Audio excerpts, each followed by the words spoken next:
Z de Zombies Campo de Refugiados Parte 6 Primer brote en el pasado Clock Time 2. Versión extendida. Este relato ha sido ficcionalizado, y su relación con la cruda realidad, es una coincidencia de mierda. Amor, zombies, putas, y ciencia, ficción. Inconsciencia, voracidad y brutalidad, definen a los depredadores, a los corruptos. Y a los zombies. Hay una enfermedad que se está propagando. Les dijo Rinna con cautela a Tony y Lisa, nuestro trabajo real es encontrar el origen. No hay modo de detenerla, continué yo, y nosotros no podemos cambiar los hechos que van a ocurrir, solo debemos registrar los datos y con el tiempo y completando estudios, tal vez solo para que se pueda evitar que vuelva a repetirse. ¿Y cómo se puede repetir algo que todavía no pasó?, preguntó Lisa como sospechando la respuesta. Rinna me miró como diciendo: ya metiste la pata.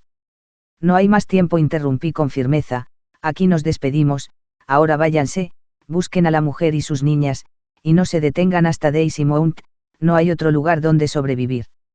¿Y ustedes?, comenzó a preguntar Lisa mientras todos nos poníamos de pie y Rinna la interrumpió diciendo: nosotros regresamos a nuestro mundo. Son aliens, dijo Tony entre serio y divertido tomando a Lisa de la mano. ¿Serán?, dudó Lisa. No hay aliens, dije a modo de despedida. Y Rinna completó: somos otros. En tono de broma. Somos otros. Tony y Lisa se fueron con una prisa progresiva, Rinna y yo los vimos difuminarse entre las tiendas de plástico semitransparente, y nos retiramos hacia la salida pasando por frente a las oficinas de coordinación. Había un par de vehículos de los caros detenidos enfrente junto al del coordinador y un Chevy 70, un barrido con el escáner detectó una cantidad de fentanilo. Se trataba de sus negocios tóxicos a puertas cerradas, pero eso ya no era relevante para nuestra misión, y nada de lo que pudiéramos hacer corregiría la situación. Ya quiero respirar aunque sea en la carretera, me dijo Rinna muy seriamente. Asentí en silencio y salimos del campo de refugiados. Luego de haber caminado más de 100 metros le dije a Rinna: salgamos de este camino, podemos ir por fuera y buscar otros puntos de observación. Rinna estuvo de acuerdo y señaló un pequeño grupo de árboles, y cuando llegamos allí, le llamó la atención un arbusto y me dijo: mira, estamos de suerte, es menta salvaje, cosechemos algo y tomemos un té, nos vendrá bien. Una pausa y le alcancé una botella de agua de mi mochila mientras Rinna seleccionaba unas hojas y me dediqué a observar la carretera donde identifiqué a una pareja de jóvenes, una mujer de mediana edad y 3 niñas apurándose a la vera del camino con dirección hacia el pueblo de El Peligro. El sol descendía hacia el horizonte y estimé que llegarían a destino y abordarían su transporte con la caída de la noche. Consulté el cronómetro integrado al sistema de mi falsa cicatriz, faltaban 39 horas según el registro histórico y se lo comenté a Rinna. No es una guía muy confiable, dijo mientras que con su proyector láser, calentaba al rojo vivo en un instante un montoncito de tierra donde depositó mi botella de agua en la que había puesto una selección de hojas de menta que iban generando el té de menta salvaje que tanto nos gusta. Y continuó diciéndome: sabemos que el registro histórico es muy incompleto, y está sesgado según los intereses de quienes los realizaron en su momento ¿Y tú qué recuerdas de las prácticas que hicimos antes de la misión? Sobre los primeros brotes, me refiero. Concluyó preguntándome mientras checaba la temperatura de la botella de té con un leve toque del dorso de su mano. Claro, asentí, los datos sobre los primeros brotes registrados, eran vagos y anecdóticos y las referencias de las noticias públicas y las decisiones de las autoridades eran claramente contradictorias. Hasta que ya fue tarde. Hice una pausa y continué. Y los fragmentos de datos de los restos de discos de servidores militares que se pudieron recuperar de antiguas bases, estaban encriptados como archivos de operaciones secretas, órdenes de emergencia y luego no se encontró nada más. Entonces no sabemos exactamente dónde y cuándo inició la catástrofe zombie. Por eso estamos aquí, dijo Rinna levantando la botella de té y probando un pequeño sorbo. Al menos, ya sabemos que el detonador principal está vinculado a la toxicidad de esas mezclas de fentanilo y la contaminación de microorganismos de edición genética. Me pregunto cómo es que los laídes y autoridades no se dieron cuenta del riesgo. Seguramente lo ocultaron en beneficio de sus propios intereses personales y minimizaron la gravedad, hasta que ya fue tarde.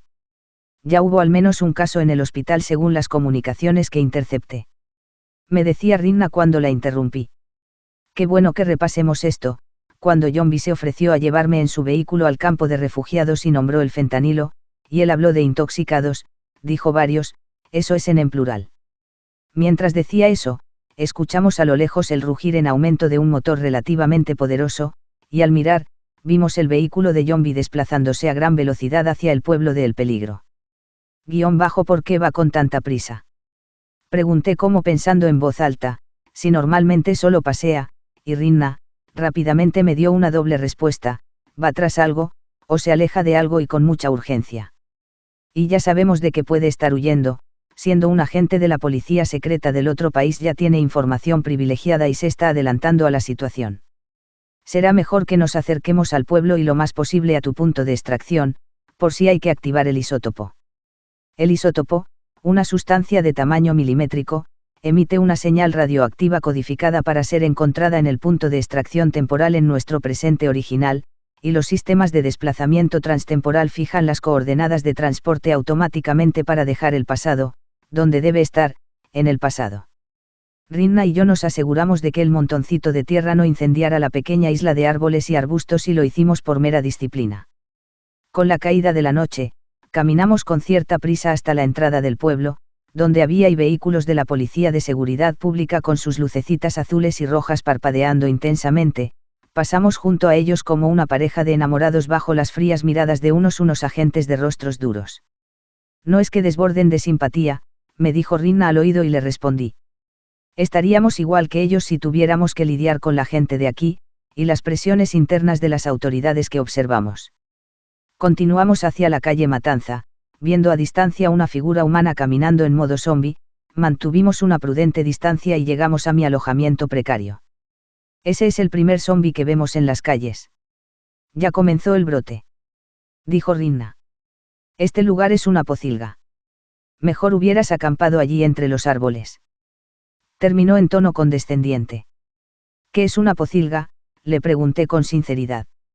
El lugar donde encierran esos animales que crían para comer. ¿Recuerdas esa carne con grasa frita del bar donde nos encontramos? Eso es algo que prefiero no recordar, y ya me dan ganas de que nos vayamos. Un grito desgarrador se escuchó no muy lejos, y salimos sin más que cambiar una mirada de alerta. En la calle un hombre caminaba con su mochila al hombro y al preguntarle, respondió que no sabía y continuó su camino sin más. Rinna y yo nos dirigimos hacia el otro extremo del pueblo dando un rodeo por las afueras y vimos pasar unos vehículos de transporte que identificamos como camiones militares cargados de hombres uniformados y con armas de la época. Ahí van las órdenes secretas, le dije a Rinna, y será mejor que mantengamos distancia porque puede haber disparos. Antes de terminar de decir la palabra disparos, escuchamos varias detonaciones de diferente tono. Pensando en eso, supuse eran armas diferentes a las de los militares, las que eran un estándar de todas iguales. Cruzamos por un extremo de la calle donde se alojaba Rinna, y desde la puerta de la casa con luces rojas vimos salir a varias personas corriendo y a otras detrás caminando modo zombie. Dos mujeres doblaron una esquina como a 50 metros, iban completamente desnudas corriendo con desesperación.